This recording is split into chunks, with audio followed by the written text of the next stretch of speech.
ముఖ్యంగా ఈరోజు press meet యొక్క సందర్భం తెలంగాణ రాష్ట్రంలో ముఖ్యమంత్రి గారు డైవర్షన్ పాలిటిక్స్ చేస్తున్నారా అనే అనుమానం సామాన్య ప్రజానీకంలో కూడా చర్చించుకుంటున్న సందర్భం. ఎందుకు అంటే ఒక పక్క ఈ తెలంగాణ రాష్ట్రంలో ప్రతిరోజు కూడా అన్ని పత్రికల్లో హెడ్లైన్స్ అన్నీ కూడా హైడ్రా తప్పితే ఇంకో న్యూస్ కనిపిస్తలేదు. డెఫినెట్లీగా ఈ రాష్ట్ర ప్రభుత్వం హైడ్రా నిబంధనలకు వ్యతిరేకంగా ఉన్న నిర్మాణాలను కూల్చివేయాల్సిందే, ఆ విషయంలో ఇంకో చర్చ లేదు. కానీ ఈ రాష్ట్రంలో లక్షలాది మంది విద్యార్థులు చదువుకుంటున్న గురుకులాలకు సంబంధించి ఆ గురుకుల యొక్క విద్యార్థుల పౌష్టికాహారం కావచ్చు, అదేవిధంగా విద్య కావచ్చు, ఈ రెండింటి మీద కూడా ఈ రాష్ట్ర ప్రభుత్వం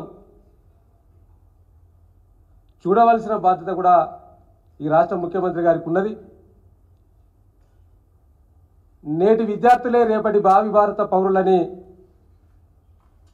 భవిష్యత్తు తరానికి కాబోయే రూపకర్తలని మనం అనేక సందర్భాల్లో చెప్పుకుంటున్న ఈ వ్యవస్థలో మరి ఆ విద్యార్థులను అన్ని విధాలుగా చూడవలసిన బాధ్యత ఈ ప్రభుత్వానికి ఉన్నదా లేదా? ఈ రాష్ట్రంలో ఉన్న గురుకులాలన్నింటి కూడా నిర్లక్ష్యంగా ఈ ప్రభుత్వం పట్టించుకోకపోవడం వల్ల అనేక గురుకులాలలో అనేక సంఘటనలు మనం ఈ మధ్య చూస్తూ ఉన్నాం.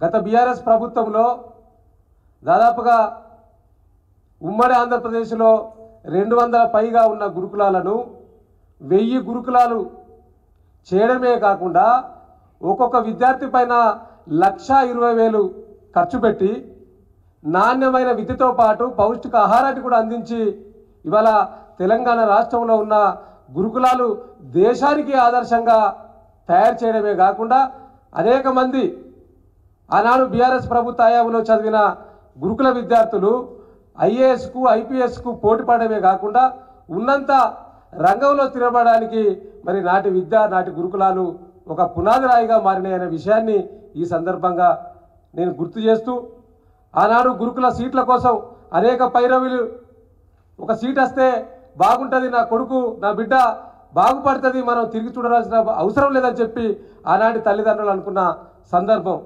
కానీ నేటి పరిస్థితి ఏంది?